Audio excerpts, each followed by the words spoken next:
everyone. My name is Jasmine Leeann. I am the author of Your Elevation is Necessary, now available on Amazon in both Kindle and paperback versions. I am also the owner of Elevated Expression, specializing in custom-made journals, faith-based apparel, and much more. Please be sure to subscribe to our emailing list for launch details and more, as we will be launching in 2021. You are here to listen to the pre-recorded version of my first virtual book reading held on December 19th of 2020. I'm so excited to be finally sharing this book with the world, and I hope you guys are just as excited as I am. So, thanks for coming, and without further ado, let's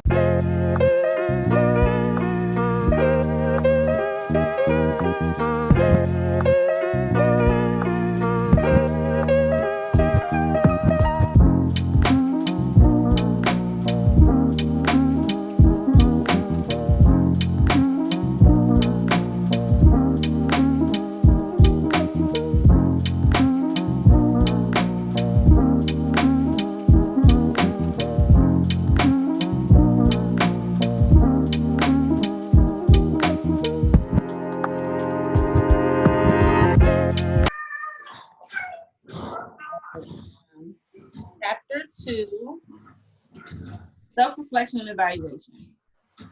Waking up, looking in the mirror, and not being completely satisfied with what you see, by far the worst feeling in the world. Wrestling with identity. Give me 1 second here. Yeah. I'm going to start over. So waking up, looking in the mirror, and not being completely satisfied with what you see is by far the worst feeling in the world. Wrestling with identity in mind, body, and spirit can take a toll on more than just your self-esteem, but also your goals. Negative self-reflection can deteriorate the human being's capability of being successful in all aspects of life, and in turn forces us to evaluate our future in a negative light. However, I'm here as a witness to say that success does not come without complete confidence in self. Finding who you are is a task, but the harder you work, the more doors you open, not just for yourself, but also for others around you. Being able to love yourself exactly the way you are is the key to everything great. Oftentimes, we find ourselves comparing to those who have not lived through or endured the same trials and tribulations as we have. All the while, we aimlessly try to create a reflection of who we are through the eyes of others, when the reality is that who you are should not be seen through the eyes of anyone else but ourselves. Admiration is fun, and in some weird way, it gives us hope. Many of us will go our whole lives not truly knowing who we are, and some of us will struggle with our identities on a daily basis, and even question our value here on this earth. My question to you today is, do you believe that you are enough? Do you believe that you are capable of being all that you wish to be in this life? The first step to true success and freedom starts by loving yourself in the state you are in at this very moment. This life is filled with so much negativity, and we can find ourselves getting lost amid it all. Although this may be true, it is especially important that during your journey here on this earth, you find exactly who you are from the inside out. You must be able to look at yourself in the mirror and love who you are completely, while reflecting on who you were in hopes of seeing who you will become. Some days you may not feel like you are capable of being great, but I promise that every day you look in the mirror, you will see a better version of yourself, as long as you are trying to be a higher you. You must evaluate your circumstances daily without focusing on the negative aspects. Focus on the aspects of life that will ultimately shape and mold you from the inside out. I want you to believe that you can elevate to a higher you. Together, we will embark on a journey through sound words and advice that allow me to fall in love with myself all over again. It is simple. All you must do is decide to love you better. Anyone can tell you that you are meant for greatness, but in all honesty, it all begins with you. Love yourself freely and love yourself without judgment and reservation. It is easy for us to fall in love with others, but falling in love with ourselves must be just as easy, right? Take the first steps with me in pursuit of understanding, reflecting, and evaluating your entire being. Together, we will stand toe to toe with our reincarnation while positioning ourselves in the place of love and purpose. Your mirror is perfect, and the reflection you see is without a doubt the best light you will ever encounter. Behold the beholder, the heart chakra. I do reference a lot of, I can't remember which other, I think I referenced the crown chakra and then the heart chakra throughout this book. But for this chapter, the heart chakra is the center of self-love. We are going to start with, go ahead and go on to the quotes. Let me see. I'm going to go ahead and go into the quotes. And it starts with, when you decide to love yourself, everything will change. The hate will grow, but the love will stay the same. Loving ourselves sometimes comes with great sacrifice. You will lose friends, love, relationships, and even parts of yourself that you thought you needed, though in fact you really did not need them at all. Loving yourself will create friction sometimes because people expect you to stay the same. Change makes everyone uncomfortable when it is not beneficial to him or her. Who cares? No matter who you lose or what you lose, as long as you find yourself, then that is all that matters. I love that you love yourself, and I hope you do too. So I have a note on this one because this one really stood out to me, because oftentimes as people, I feel like, even for myself, like there's been times to where I feel like I couldn't let like a person or a situation go because I was too attached to it. And in turn, that attachment actually kind of diminished my self-love for myself, because I felt like there was no way for me to escape from that situation or that person and still find out who I am. And that's why I feel like it's important that we understand the benefits behind um, letting go in order to actually love ourselves and finding ourselves. That's why I say loving ourselves sometimes comes with great sacrifice. And that sacrifice, you will lose people that you love for years. You know, you'll lose friends and relationships, and you'll lose parts of yourself that you thought you needed, but in fact you really didn't need them at all. You didn't need them anymore because that part of you was shedding so that the newer part of you, the better part of you. um, and I just felt like that was a really good touching point as well. Like when I reread this particular quote, it kind of stood out to me because that kind of was an example of what I was going through while I was writing the book, like letting go of people and relationships so that I could ultimately start the journey to finding who I am and, actually becoming who God ultimately wants me to be. Um, Let me see here. Any thoughts on that one? Any thoughts on that quote? You can unmute yourself if you have any thoughts on that quote. I'm going to go on to the next quote, and then I'm going to skip through to a few other ones that I have bookmarked too. But this next one, is right on this very next one, where it says, when you speak life over yourself, you put everything you believe into action. You change circumstances and you put anything damaging to your well-being to rest. Speaking life over yourself doesn't just change things, it changes everything. It shifts the atmosphere and realigns it with your destiny. All you have to do is speak. And Proverbs 18:21 says, death and life are in the power of the tongue, and they that love it shall eat the fruit thereof. And I go on to say, have you prophesied over yourself today? Are you telling yourself just how great you are daily? If not, then today is the day to start. Because Romans 4:17 says, call those things which be not as though they were. Open your mouth, speak into your reality, and watch your life begin to change.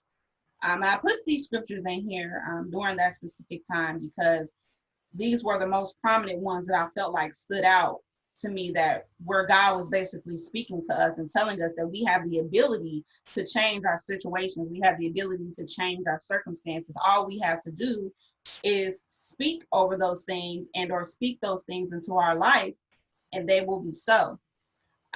One of my lines for elevated expression is Proverbs 18:21, to where basically the writings and sayings on each of those shirts, well, the shirt I have now is basically a prophetic word. It says that I am love. and being able to say that we are love and embracing the fact that we are love because God is love and we are who God has called us to be. I am going to skip over. If anybody has any thoughts on that one, then let me know. Everything is vibration, and vibration literally works with light. It works with your cells. It literally puts your intentions on this plane. Like if you don't speak things into existence, if you don't affirm what you believe, then it's you're not bringing it to this realm here. And Right. as well, if you're, and then as well, if you even you can't affirm anything with a question mark. So, saying that I am love, I am peace, I am, etc., that is you affirming. And in that way, literally your body, your cells, your reality, the universe in general, goes ahead and at that point makes the necessary adjustments for you to have that be your reality. So I think that's super spot on. Awesome. Yes, I would definitely agree. I definitely agree. I'm going to skip over to page 69 in the 5x7 copy. And in the 6x7 copy, we're going to start on page 40. And this one says, today, revisit the old you. Just to remind yourself of how far you have come and how beautiful it is to no longer exist in the former. Today is the last day that we will reminisce on our former selves. Today is a day for reflection of the good and the bad, a day to remind ourselves of how beautiful it is to love ourselves. Your former self was just the preseason, but the new you will win you championships for a lifetime. Doesn't it feel good to be free?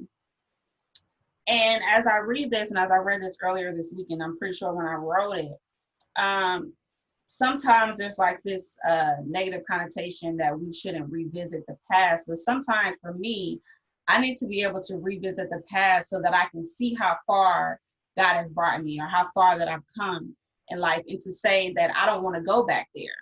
So revisiting the old part of ourselves or the old things, not to bring them up and to kind of act upon them, but to actually say, like, I really made it through that situation. I actually was able to overcome that thing. And how beautiful it is to no longer exist in that former self and in that former life. And that's when I say, like, your former self was just the preseason, but the new you, who you will become, will win you championships for a lifetime.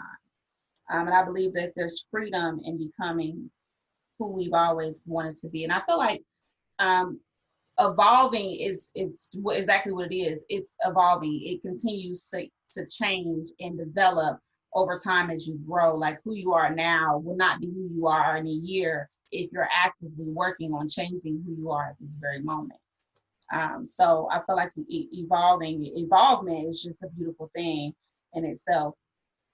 And then the next quote that I go on to, it says, years from now, you will sit back and thank yourself for the day you decided to say, forget it. I'm going to be the best that I can be. You will thank yourself for letting the bridges you thought you needed burn, for finally saying no after years of forcibly saying yes. You will look at yourself. Hey, best friend. Sorry, y'all. Where was I at? So you will look at yourself and realize that you made some hard decisions, but they guided you to your new level. They reshaped you, made you uncomfortable, but ultimately made you the best human being in your universe. They made you unstoppable.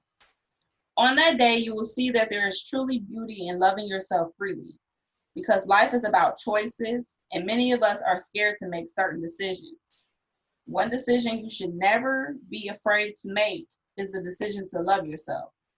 You may take a few losses, but are they really losses when it brings you to the realization of just how wonderful you are? Do not love yourself or anyone but you. No one will reward your growth better than you, God, and his universe. And I felt like this one like really stood out to me because I found myself like, especially within this me, I'm pretty sure within me writing it, saying no to things I didn't want to say, saying yes I didn't want to say, saying yes to things I didn't want to say yes to, and being able to be free of forcibly saying yes when I should have been saying no, and making decisions that were hard for me to make, but they actually guided me to become a better person. So like, just for me to get a little bit like personal, I guess you could say, because I like to be completely honest and transparent. Like, I used to live in Chicago, and like there was a point in my life to where I felt like God was shifting me to become who he has ultimately called me to be. And like there was literally one day God was like, you're gonna need to pack up everything and move back to Ohio because there's some things I need for you to do there. And you're not gonna be able to grow and evolve into the woman I need you to be being in this place. And that was one of the hardest decisions for me to make at that time, because I had a lot going on there. I had what I felt to be family there at that point in time, and I just didn't want to let it go. But I had to be obedient and actually make that decision, the hardest decision in my life, make that decision and become who God, ultimately continue to become who God has called me to be. And literally like 2 months after I left Chicago, I began to write this book. And I don't know if any of you guys like remember when I was doing the 31-day journey to the new year, I was doing those quotes actually were put into this book form. And at that time, I didn't know that I was creating or writing a book, but I was. And it just goes to show, like, when you actually make the decision to change things and allow God to show you who you are and allow him to reward you, show you your growth and reward you your growth, the things that you can accomplish are truly, truly great. If anybody has any thoughts on that one, let me know. If you have any, hey, Shanice Love. If anybody has any thoughts on that one, hey, then you can unmute yourself and kind of respond. Weren't meant to evolve or, you know, go through things and learn and then, you know, basically recreate a new, you know, a better, you know, a better version of ourselves while we're here. Then why would we, you know what I'm saying? We wouldn't be here in the first place. Why would we need to, you know, come back to, you know, at that point we would just, you know, we would have already have everything figured out. So that's right. You know, that, so, you know, that's one thing that I feel like kind of the more things that I experience, the older I get, that I'm, you know, constantly getting more and more comfortable with, like, okay, I'm in this situation, or I was in this situation for a reason, for me to learn or to gain something. And sometimes it's just for you, but then sometimes as well, it's you know, it's really so you can help somebody else out. Right. You know, and it's usually a combination of both. But yeah, I can go on and on about. So we are going to go ahead and finish out the chapter, and which I go and speak on the next page. Understanding who we are as travelers on this earth is by far the most important thing. Being able to love ourselves entirely can and will be one of the best accomplishments we achieve. The process to true self-love is a journey that I believe is endless. You evolve every day when you seek to do so. But the best part about it all is that you never stop evolving, or never stop trying to evolve. Realizing that you will never be perfect and still loving yourself despite its power shows your inner being that you are flourishing beyond the physical, which in turn develops the spiritual. Honestly, that is all that really matters. Looking in the mirror with your natural eye is beautiful, but being able to see yourself with your spiritual eye is a sign that you are ascending higher. Finding your capabilities can be difficult, but that is what makes the journey worth it. Although the path to self-reflection and evaluation can cause many of us to get discouraged, I believe without a doubt that it turns unconfident human beings into confident, lively spirits of faith and strength. When you focus on yourself, you learn the best aspects about yourself. You are not persuaded by the influences of the world, and you gain authority over who you are. That is exactly my hope for us all. Truly, really, it is. My dream is that everyone finds the path to self-love and confidence, for it is the driver to our success.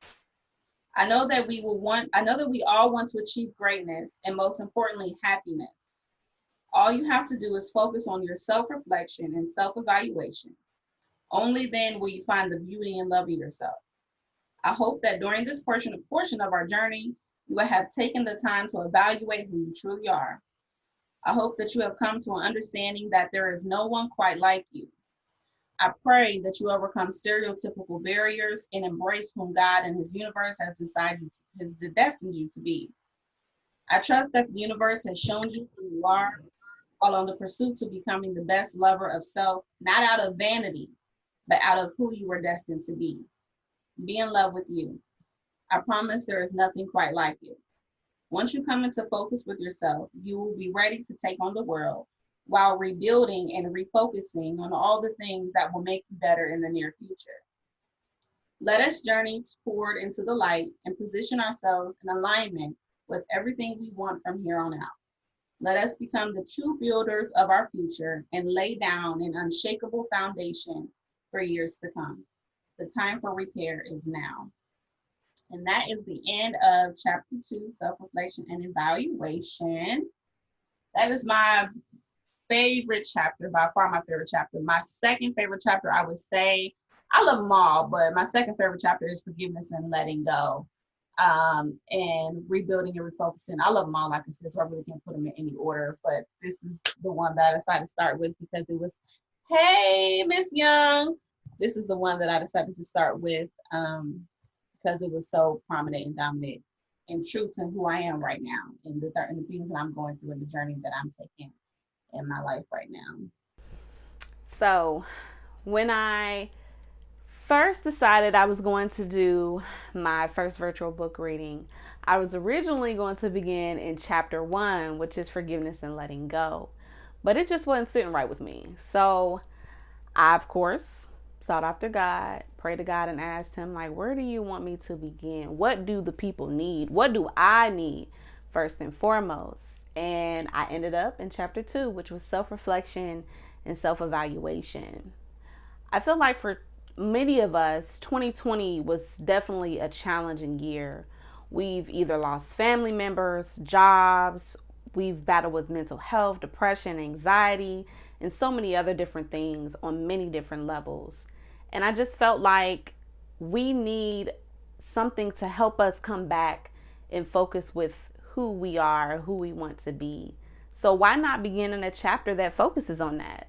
Self-reflection and self-evaluation, coming back to finding out who you are. And if you're not sure who you are, then how do you become who you are? What is it that you're supposed to be? Who is it that you're supposed to be?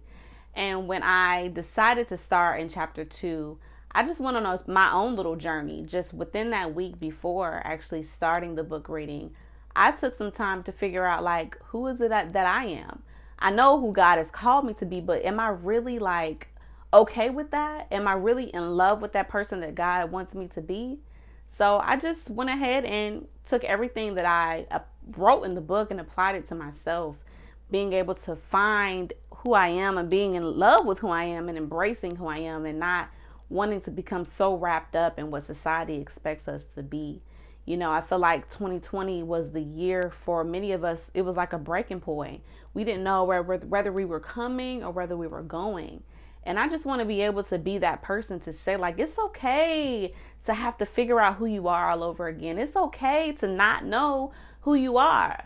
But the most important thing, the most important part about, or most beautiful thing about life is that you have another chance to figure out who you are. Like, God wakes you up every single day, gives you new mercy every morning. Like, I feel like that. I tell my son every day, like, every day that God wakes you up, that is another chance for you to become who God has called you to be. It's another chance for you to be great. And I just wanted to express that with you guys. So I just wanted to jump in the middle of the video and let you guys know a little bit more as to why I chose to start with chapter 2.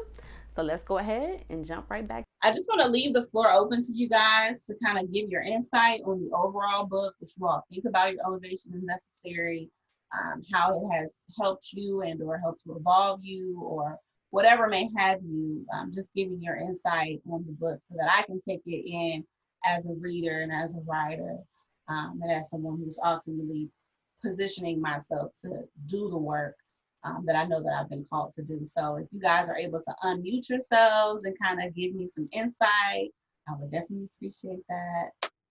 I'll give you guys some time. Good. Thank you so much for joining. I appreciate it.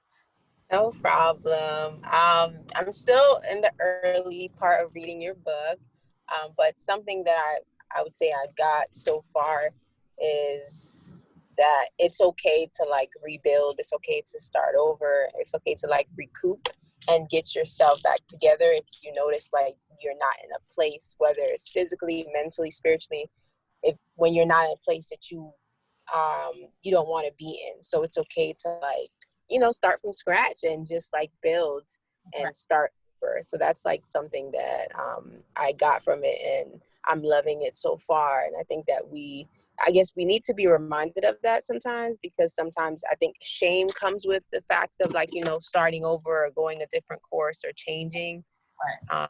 So I think that's really important that you highlight that in your book.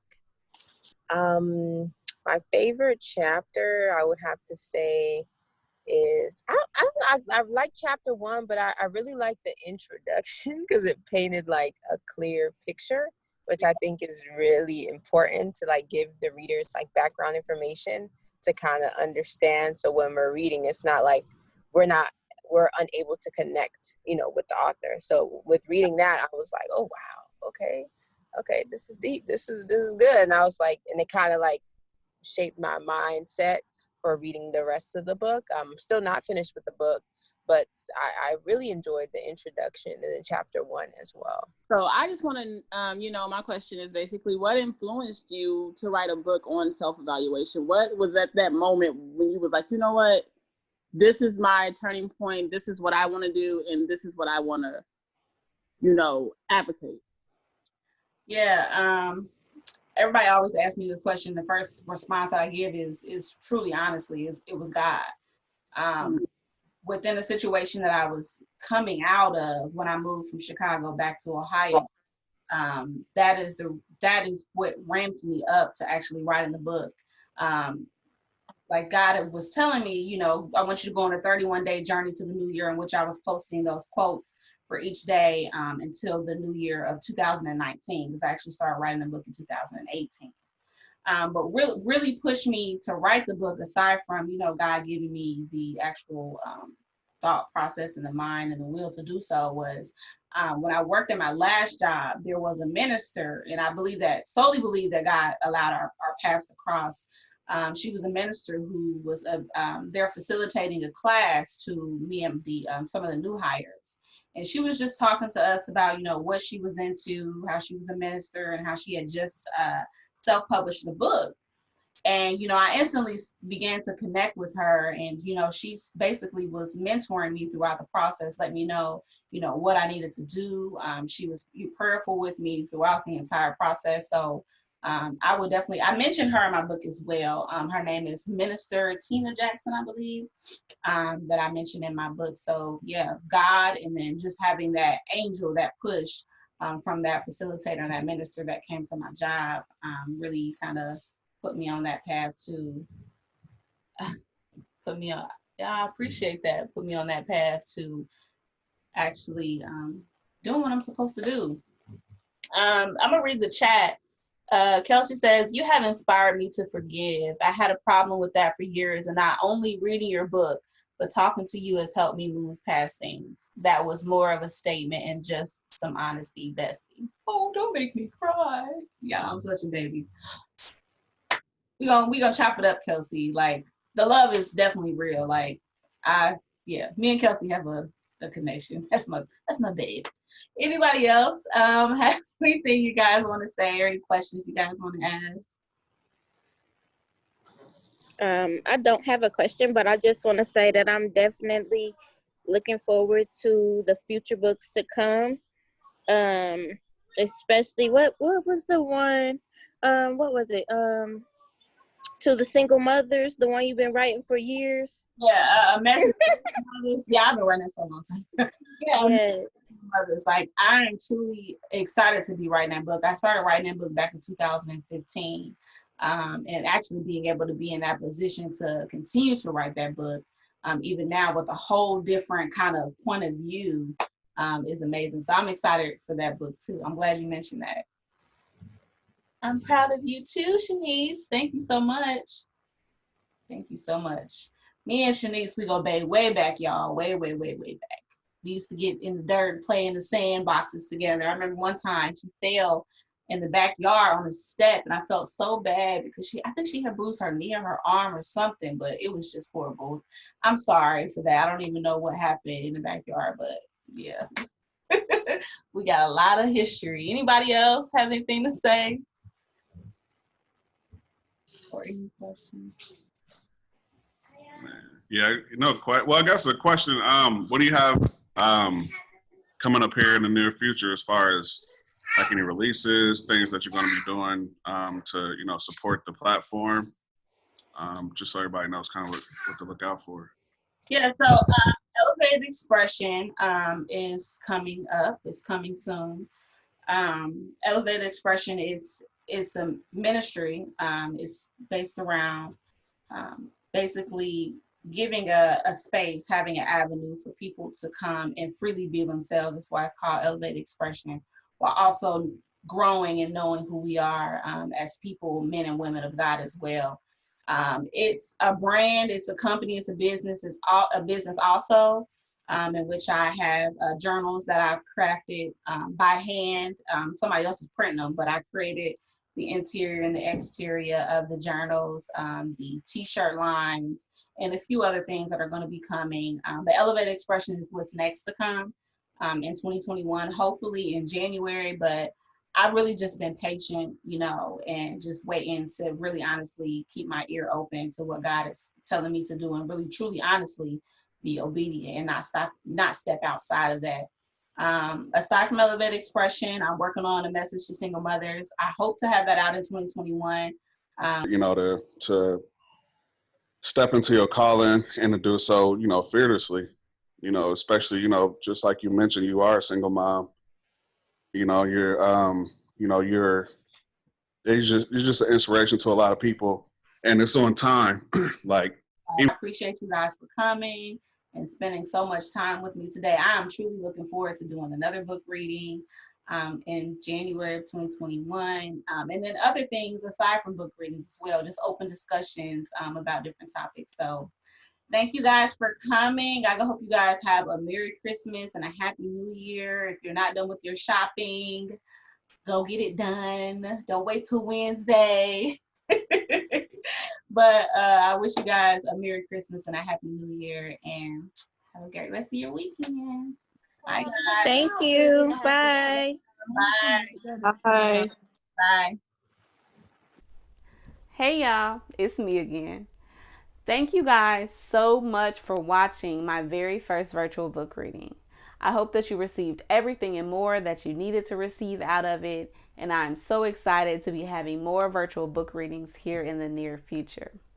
With that being said, I will be having my next virtual book reading on January 16th of 2021 at 2 p.m. Eastern Standard Time, which will be held on Zoom.